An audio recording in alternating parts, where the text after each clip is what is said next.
এই সন্তান কিয়ামতের ময়দানে আল্লাহর কাছে সবচেয়ে বেশি মর্যাদাওয়ালা হবে, সবচেয়ে বেশি সম্মানের হবে।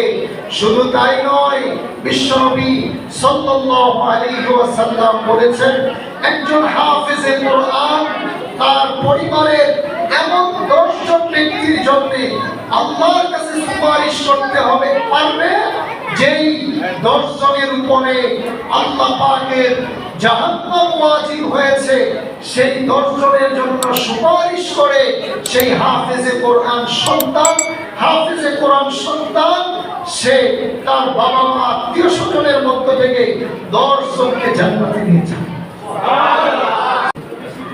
সন্তান যখন কোরআন তিলাওয়াত করে, সন্তান যখন আল্লাহর কালাম পড়ে, সন্তান যখন আল্লাহর কালামের ধারক হয়, সন্তানের সিনায় যখন আল্লাহর কালাম থাকে, শুধুমাত্র এই কারণে সন্তান কোরআন শিখেছে, সন্তান কোরআন হিফজ করেছে, শুধুমাত্র এই কারণে রব্বুল আলামিন এই সন্তানের আব্বা আম্মাকে কিয়ামতের ময়দানে নূরের টুপি পরাবে, তাদেরকে স্পেশাল মর্যাদা দান করবেন, তাদেরকে স্পেশাল সম্মান দান করবেন।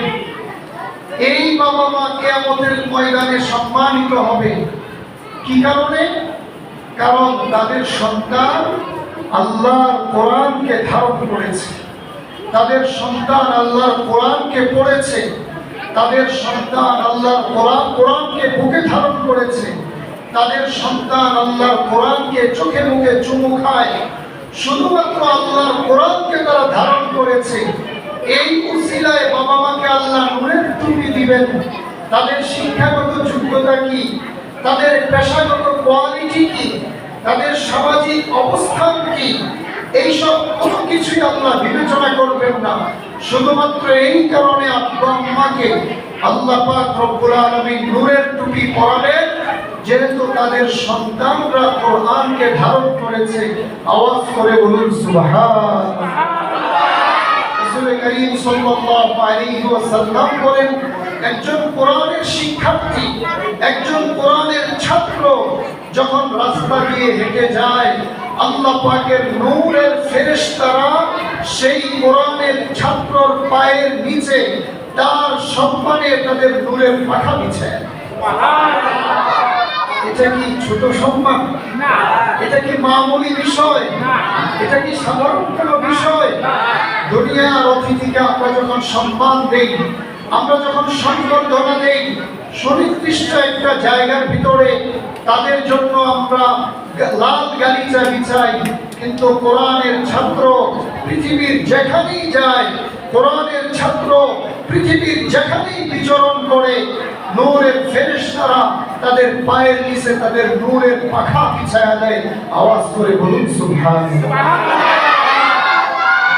আমার ভাইরা, শুধুমাত্র তাই নয়, বিশ্বনবী সাল্লাল্লাহু আলাইহি ওয়াসাল্লাম বলেছেন, কোরআনের ছাত্র, কোরআনের শিক্ষার্থী, তাদের জন্য পৃথিবীর সমস্ত মাখলুকরা দোয়া করতে থাকে।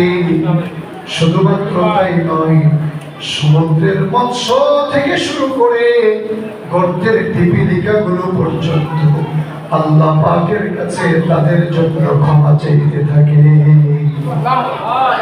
আমার ভাইরা, বিশ্বনবী সাল্লাল্লাহু আলাইহি ওয়াসাল্লাম বলেছেন, কোরআনের শিক্ষার্থীর সম্মান এত বেশি, কোরআনের শিক্ষার্থীর মর্যাদা এত বেশি, কোরআনের ছাত্র যদি কোরআন শিক্ষা অবস্থায় দুনিয়া থেকে বিদায় হয়ে চলে যায়, বিশ্বনবী বলেন, কোরআনের ওই শিক্ষার্থী আল্লাহ পাকের কাছে শাহাদাতের মর্যাদা লাভ করে।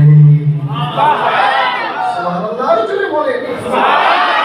কোরআনের শিক্ষার্থীর শান মান মর্যাদা এত বেশি, দুনিয়া সফর শেষ করে কোরআনের শিক্ষার্থী যখন কিয়ামতের ময়দানে দাঁড়াবে, রব্বুল আলামিন তাকে বলবেন তুমি কোরআনের এক একটা আয়াত পড়তে থাকো আর উপরের দিকে উঠতে থাকো, যেখানে গিয়ে মিনাল জিন্নাতি ওয়ান নাস শেষ হবে সেখানেই হবে তার মর্যাদা, সেখানেই হবে তার আবাসস্থল, সেখানেই হবে তার মাকার আর মর্যাদা। বলুন সুবহানাল্লাহ। অন্য কোন শিক্ষার্থীর জন্য এই পুরস্কারের কথা কিন্তু নাই।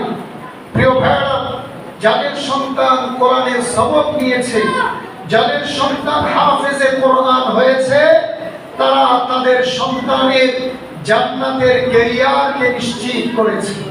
তারা তাদের সন্তানের জান্নাতের স্থান মর্যাদাকে নির্ধারণ করেছে।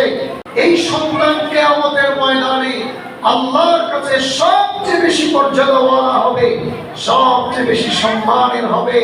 শুধু তাই নয়, বিশ্বনবী সাল্লাল্লাহু আলাইহি ওয়াসাল্লাম বলেছেন, একজন হাফেজে কোরআন তার পরিবারের এমন 10 জন ব্যক্তির জন্য আল্লাহর কাছে সুপারিশ করতে হবে পারবে, যেই 10 জনের উপরে আল্লাহ পাকের জাহান্নাম ওয়াজিব হয়েছে, সেই 10 জনের জন্য সুপারিশ করে সেই হাফেজে কোরআন সন্তান, হাফেজে কোরআন সন্তান সে তার বাবা মা আত্মীয় স্বজনের মধ্য থেকে 10 জনকে জান্নাতে নিয়ে যাবে।